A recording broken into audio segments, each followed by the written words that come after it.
He thought it was just a game, win her trust, get her secrets, walk away a winner.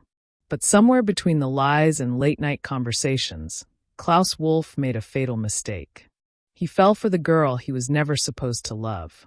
Now, with his betrayal exposed and her trust shattered, Klaus must face the wreckage of the truth he created, and hope that somehow, in the ashes of what was fake, something real might still survive. Hello family, welcome to Storytime with Imzi. Please subscribe and like, it means the world to us. Also share this video to your friends and loved ones, and turn on post notifications so you don't miss future videos from us. Thank you as you do so. Sit back and relax as we dive into the story. The campus coffee house buzzed with the hum of conversation, the hiss of espresso machines, and the occasional sharp crack of laughter. Klaus Wolf leaned back in his chair, one leg stretched out under the table like he owned the floor beneath it. A crooked grin played on his lips, the kind of smile that made people nervous even when he was doing nothing at all. He sipped his black coffee slowly, like it was some kind of performance. Across from him, his friends were deep in conversation about midterms and professor meltdowns, until someone, it was probably Jared, nudged him with a sneakered foot and said, "Yo, Klaus. See her?" Klaus didn't look right away. He never did. It was part of the game. But then he tilted his head, just enough, and spotted her. Rebecca Rivers. Sitting alone at a corner table near the window, hunched slightly over a weathered notebook. She had a faded denim jacket pulled tight over a vintage tee, dark curls falling like shadows across her eyes. A highlighter cap was pinched between her teeth, and she tapped her pen against her paper with a steady rhythm that matched the song playing softly over the speakers. She didn't look up. Not even once. That was part of her mystery. $5 says you can't get her number, Jared challenged, grinning. Klaus scoffed. 5. What am I, 12? All right, fine, said Mason, jumping in. How about this? You get her number, make her fall for you, and, he paused for dramatic effect, find out what her deal is. Why she's always alone. Why she ghosts people after a single date. She's like some campus urban legend. Hell, even professors talk about her like she's got secrets. A small chorus of laughter rippled through the group, but Klaus stayed silent. He was watching her now. Rebecca. She was definitely pretty, but not in the obvious Instagram-filtered way. There was something raw about her beauty, untouched and unbothered, like she didn't need anyone's validation. She didn't dress to impress. She didn't flirt with attention. If anything, she seemed to shrink from it. That made her a challenge. And Klaus loved a challenge. I'll do it, he said finally, eyes still on her. But not for $5. Let's make it interesting. Jared leaned in, sensing the shift. What are you thinking? If I win, Klaus said slowly, you 3 each buy me tickets to the senior trip. VIP package. No splitting the cost. A collective groan. That's like $800. Then don't take the bet. Klaus shrugged, smiling like the devil. Mason narrowed his eyes. All right, but if you lose, if she finds out, if she shuts you down, if you tap out, you work the spring festival dunk tank. In a tutu. Klaus laughed loudly and easily. Deal. They shook on it. As his friends returned to their mocking banter, Klaus stood and sauntered over to the counter, ordering another coffee he didn't need. He timed it perfectly, waiting until Rebecca glanced up, just once, from her notes. Their eyes met for the briefest second. And that was enough. He turned slightly, gave her a polite, almost disarming smile, and then sat down one table over. Not too close. Not yet. Let her get used to him. Let her curiosity bloom. He wasn't in a rush. He would learn her rhythms, her defenses. He would find the cracks in her armor and slip in, quiet and undetected. He'd win her trust, collect her secrets like trophies, and walk away with his prize. It was just a game, and Klaus Wolf always played to win. It started with the pen. On a gray Wednesday morning, Klaus walked into the campus library wearing his usual smirk and a strategically disheveled hoodie. He'd done his research. Rebecca always took the same table on the second floor near the window that overlooked the quad. She liked the light. She never wore headphones. She worked in silence, as if the world didn't exist. That morning, he saw her there, just like clockwork. Notebook open, coffee within reach, sleeves pulled down over her hands like armor. She was highlighting a textbook passage when he slid into the seat one table over. He dropped his pen on purpose. It skidded across the floor, bumping against the leg of her chair. She looked up, startled. "Sorry," Klaus said, standing halfway to retrieve it. "My bad." Rebecca reached down and picked it up before he could. Her fingers brushed the cap. She held it out to him wordlessly. "Thanks," he said, flashing his easy grin. "I swear this pen has a death wish. Keeps jumping out of my hand." She gave a barely there smile, polite, guarded, and returned to her reading. Klaus didn't push it. The next day, he brought a copy of The Cosmos for the curious and sat at a nearby table. When he saw her eyes flick to the book's cover, he suppressed a smile. Day after day, he crafted their interactions like a sculptor chiseling marble, slow, careful, deliberate. He learned her pace. She never spoke unless spoken to. She had a dry, almost sarcastic humor. She loathed small talk. She rolled her eyes when people mentioned horoscopes, but lit up if someone asked about black holes or the James Webb Telescope. By the third week, Klaus timed their coffee breaks to match. "Oh, hey," he said casually, stepping into line behind her at the student cafe. "Rebecca, right?" She turned, blinking. Her eyes were a soft shade of brown, flecked with something gold when they caught the sun. "Yeah. Klaus, right?" He grinned. "You remembered. You sit next to me 4 days a week. If I didn't, I'd feel rude." "I was starting to think you were trying not to," he teased lightly. Rebecca raised a brow. "That would require more effort than I'm willing to put in." He laughed, genuine this time, and she smirked just slightly, like she might be enjoying this despite herself. By the fourth week, they were sharing a table. Not talking all the time, but studying near each other, exchanging small comments, occasionally discussing class material. She was smart, sharper than he expected. She noticed things, like when he was pretending to read and just watching her instead. "You keep looking at me," she said one Thursday. Klaus shrugged. "You're more interesting than my textbook." She shook her head. "That line is older than calculus." "But it worked, didn't it?" "I didn't say that," she said, but there was a ghost of a smile playing at the corner of her lips. Later that night, Klaus sat in his room, staring at his phone, scrolling past old messages from Jared and Mason. "Status update? You get anything yet? She tell you any deep, dark truths?" He didn't answer. He typed and deleted a dozen replies. Instead, he opened his notes app, the one where he'd originally planned to document every step of the mission. He added a new line. Day 27. "I think I like her laugh." Damn. Klaus didn't notice it at first. The change was quiet, almost gentle, like warmth slipping into a cold room. He still wore the same confident smile, still leaned back in his chair with casual charm, still made clever jokes, and offered to carry Rebecca's coffee when her hands were full. But somewhere between pretending to listen and actually hearing her, something in him shifted. It started with a Tuesday. They were sitting under the dying light of late afternoon in the university's rooftop garden, a place she'd shown him. She liked being above it all, she said, where everything felt a little smaller and a little quieter. Klaus had sprawled across a bench, head tilted toward the sky, one hand shielding his eyes from the sun. Rebecca was cross-legged beside him, sketching constellations in the corner of her notebook while absent-mindedly sipping her drink. She was telling him about the stars, but not in a dreamy, stargazer sort of way. No, Rebecca talked about the universe like it was math wrapped in poetry. Precision laced with wonder. "Light from the Andromeda Galaxy takes over 2 million years to reach us," she said.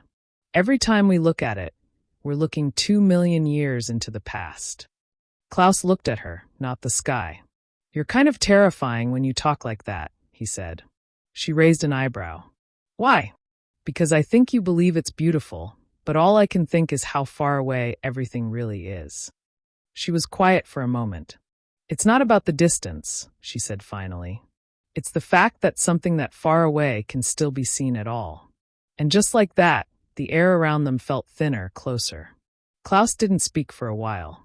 He just watched her sketch, her fingers moving with an unconscious rhythm, a tiny crease between her brows as she concentrated. This wasn't a game anymore. That night, Klaus skipped his usual call with Jared. He stared at his reflection in the mirror instead, pulling at the edges of his smile, testing how much of it was still fake. The answer unsettled him. Days passed, then weeks, and Rebecca let him in bit by bit. He found out she liked thunderstorms but hated loud people.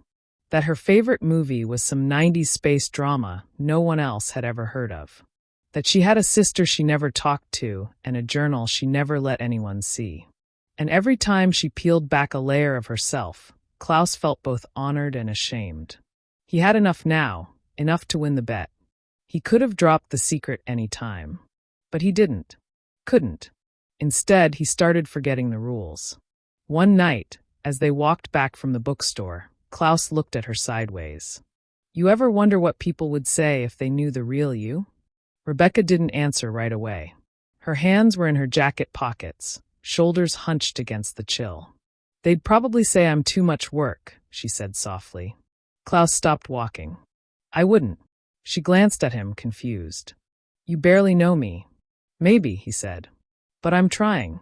And for a moment, one delicate, aching moment, she let herself believe him. But Klaus knew. He knew that belief was fragile, like glass waiting to shatter. And the worst part, he was the one holding the hammer.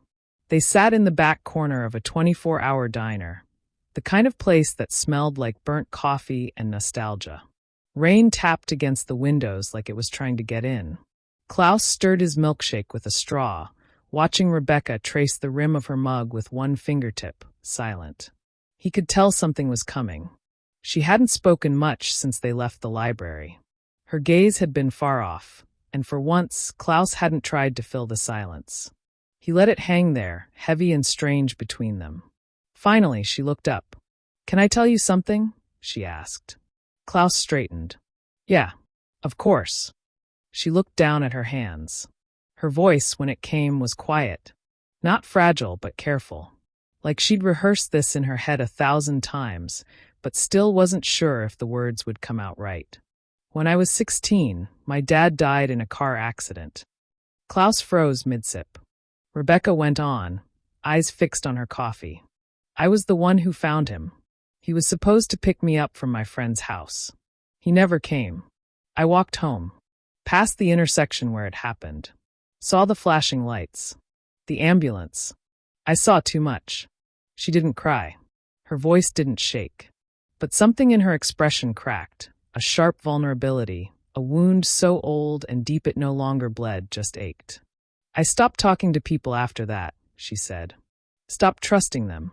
People only want to be near you when you're convenient, when you're easy to understand.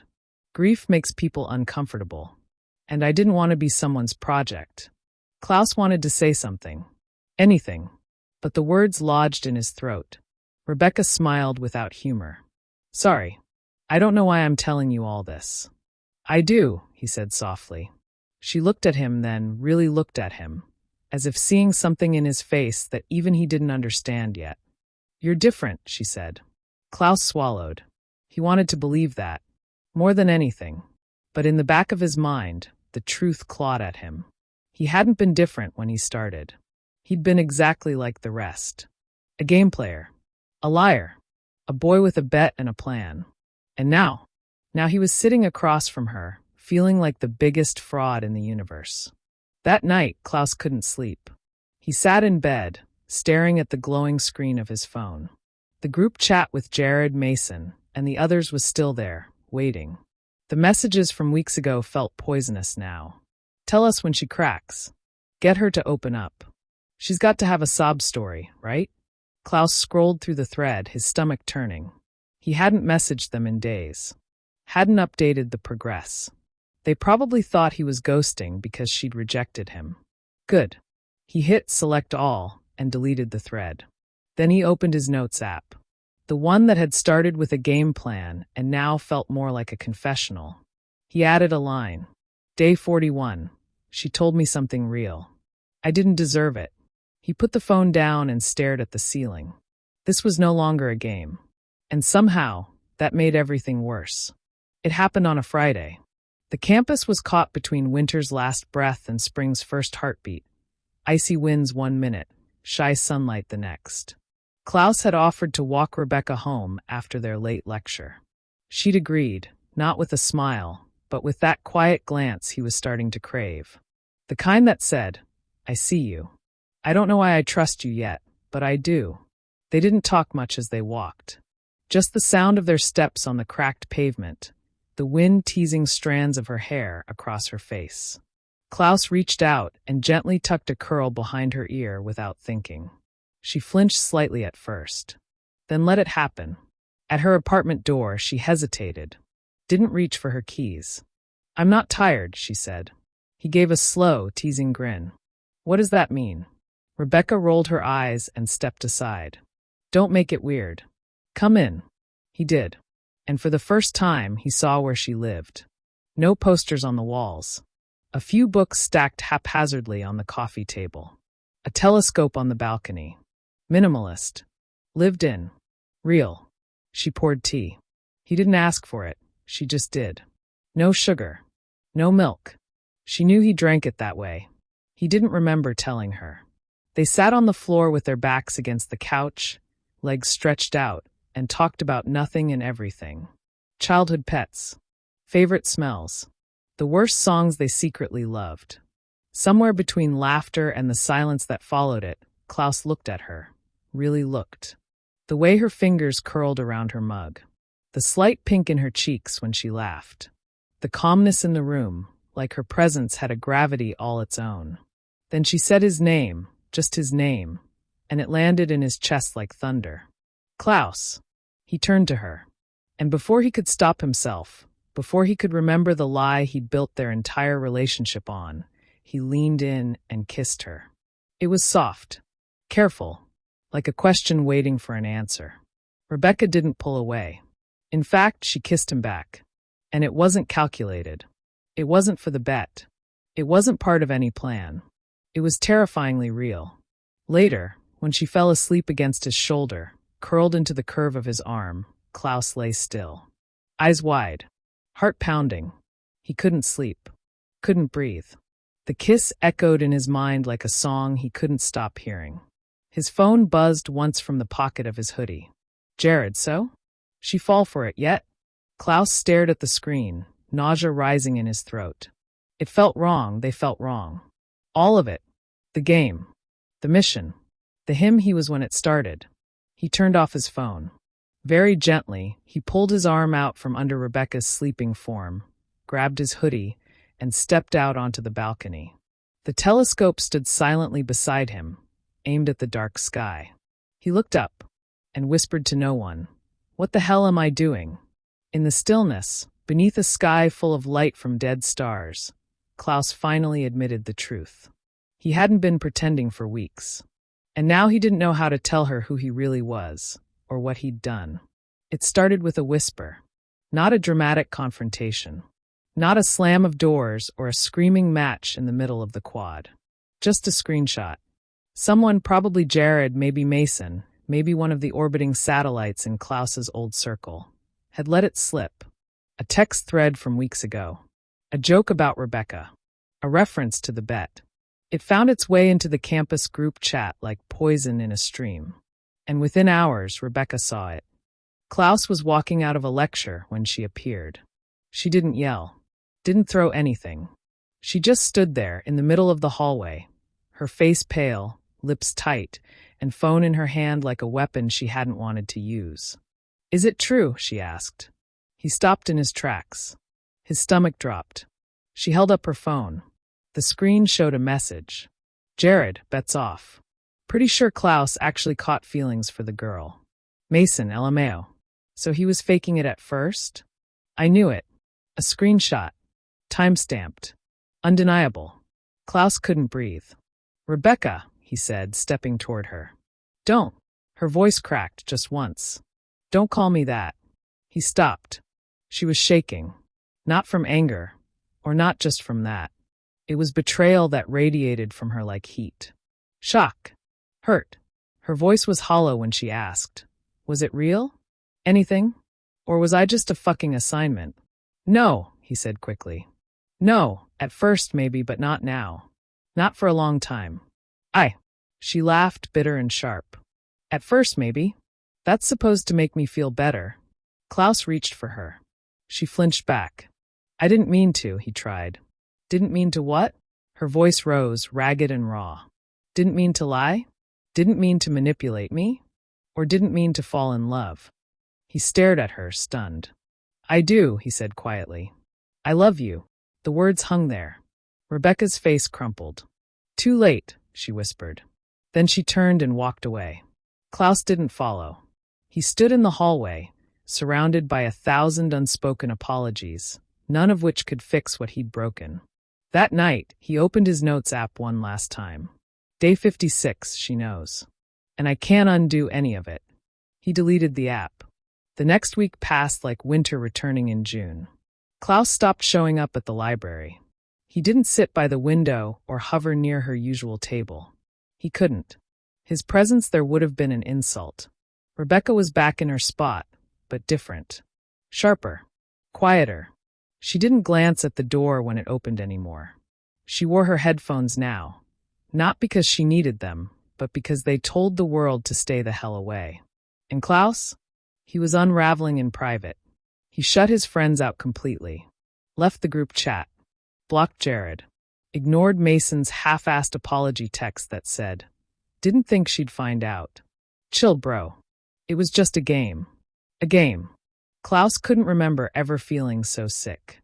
He tried to fix it the only way he knew how, by cleaning up the wreckage he'd helped create.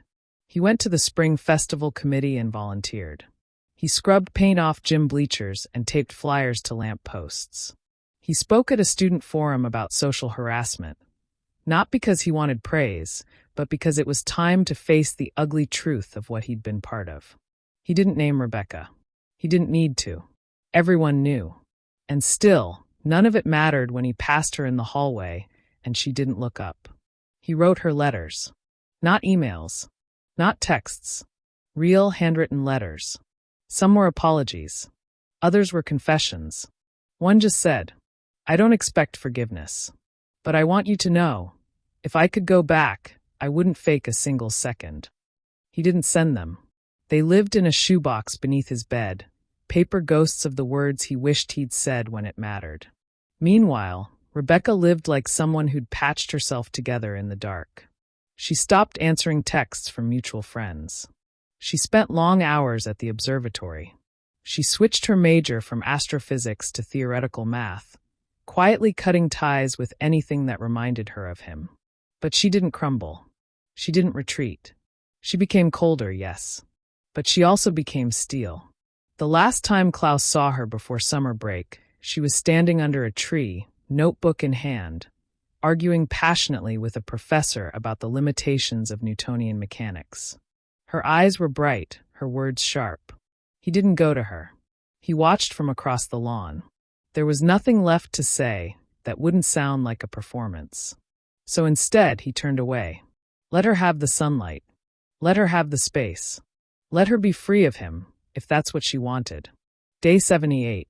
I'm still in love with her. And I don't think I'll ever stop. It was late July when Klaus saw her again.